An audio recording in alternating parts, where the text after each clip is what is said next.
Alright, so as you can see, we got a software update available. It's 2022.20.11. We're going to see what goes on. 25 minutes, so let's go ahead and start that.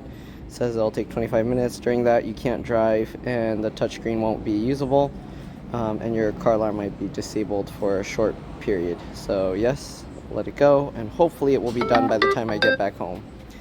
Alright, there we go, and we'll let it go. Alright, so here you can see the update 2022.20.11. Okay, we're in the early access program, full self-driving beta 10.69.1.1. Alright, you can see here it's showing 125 degrees Fahrenheit.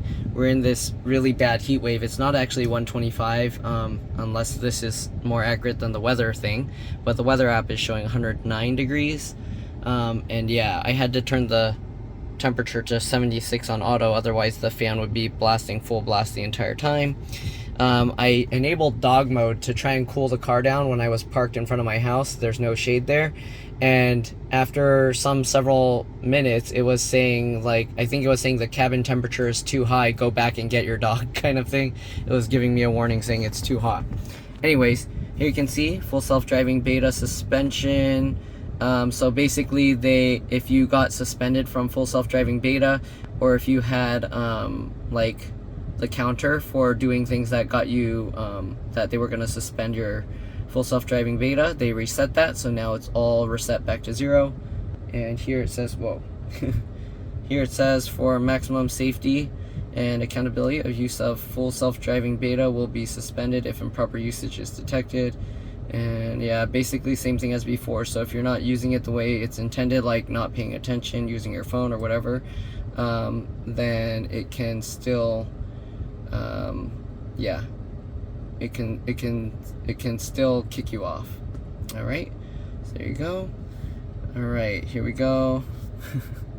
So here's the full self-driving beta notes. Okay, so they added a new deep lane guidance module for the vector lanes neural network, right? Fuses features extracted from the video streams with coarse map data, i.e. lane counts and lane connectivities. Let me actually read it from the screen and just hold it here because I'm trying to read it from the phone and it's hard.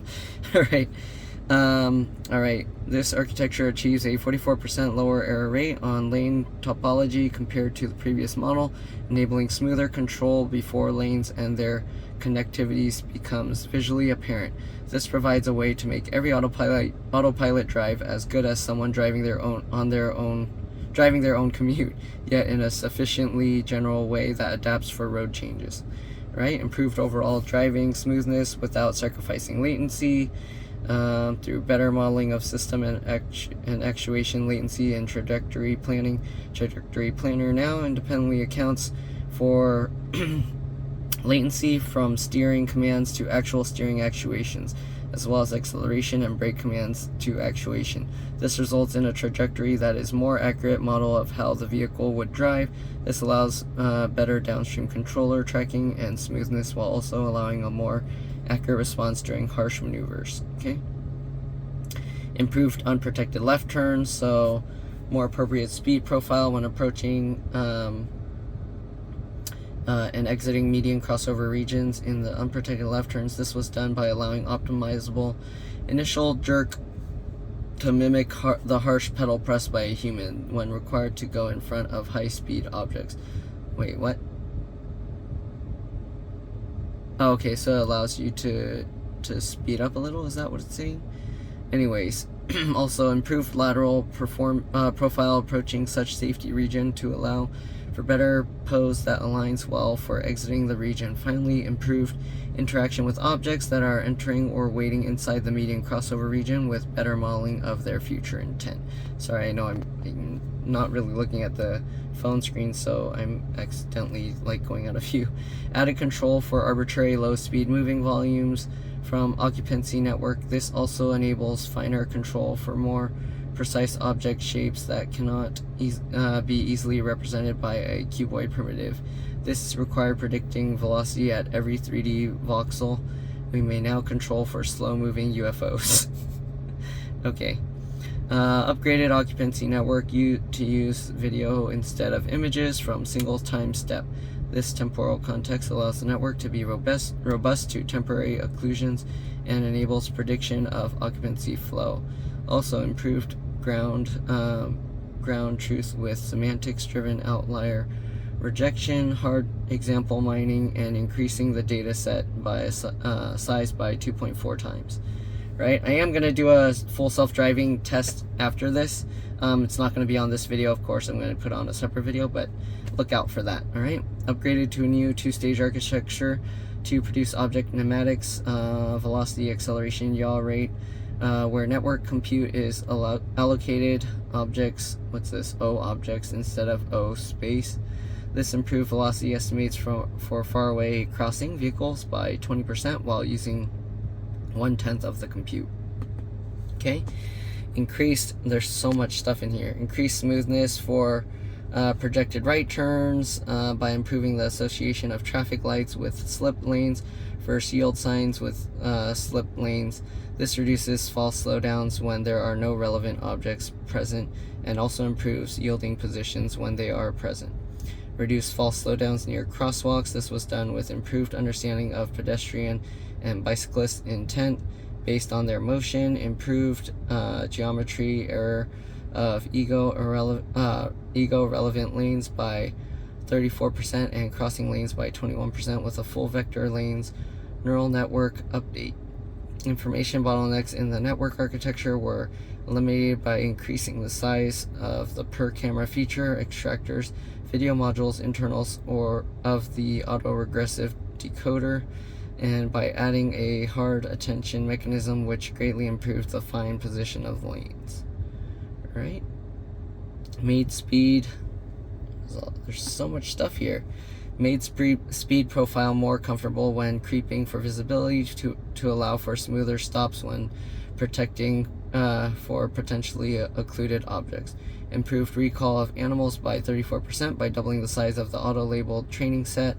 Enabled creeping for visibility at any intersection where objects might cross ego's path, regardless of presence of traffic controls. Improved accuracy of stopping position in critical scenarios with crossing objects by allowing dynamic resolution in trajectory optimization to focus more on areas where finer control is essential. Increased recall of forking lanes by 36% by having topological tokens participate in the attention operations of the autoregressive decoder and by increasing the loss applied to fork tokens during training.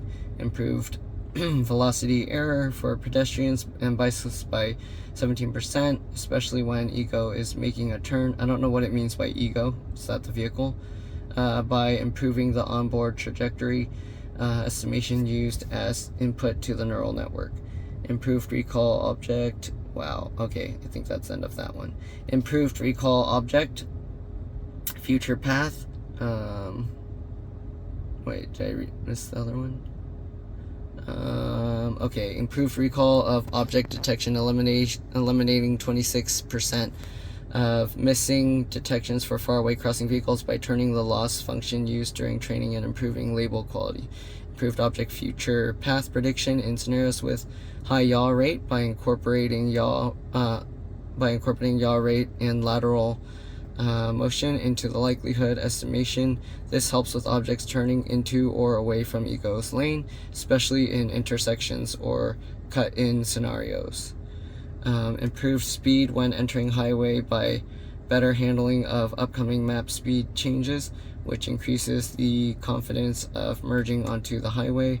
Reduce latency when starting from a stop by accounting for lead vehicle jerk. Enabled fast identification of red light runners by evaluating their current kinematic state against their expected braking profile. So basically it'll see if a car is about to run a red light and it can stop and not get hit. Press the video record button on the top bar UI to share your feedback. When pressed, your vehicle's external camera will share a short VIN associated autopilot snapshot with the Tesla engineering team to help make improvements to FSD. You will not be able to view the clip. Okay, Then full self-driving beta improvements. Did I read? Is this the same stuff? Oh, no, it's not. Okay, full self-driving beta. I guess, wait, is this all the same stuff?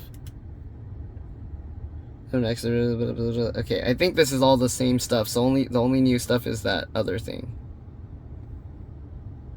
So, oops. Hey, I want to see the bottom of that. I have to hold it? That's silly. Okay, so I have to hold it here. Okay, here you go. Use with caution, all of that. I think this is the same stuff that was in the old notes. About, yeah, it can only run up to 85 miles per hour top speed. Follow distance is limited to 2 and 7. Cabin camera, okay, now it can determine if you're paying attention. Alright. And the camera images don't leave the vehicle, so no one can view those things. So it can't save or transmit that stuff. Wait, unless you enable data sharing. So I'm pretty sure I enabled data sharing. So yeah. Alright, more cabin camera stuff. Wait, is that the same exact thing? It's about the same. There's a little bit of different stuff. So it does not perform facial recognition or any other method of identity verification. And then seatbelt enhancement. So what is this?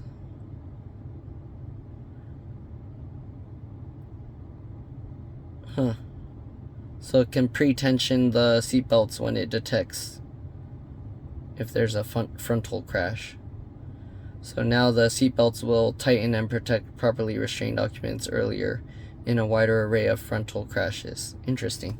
Okay, so that's pretty much it. I'm probably gonna do a drive somewhere for a little bit, and then we will, yeah, go for a drive a little bit, and then we'll see. All right, see you guys in a bit.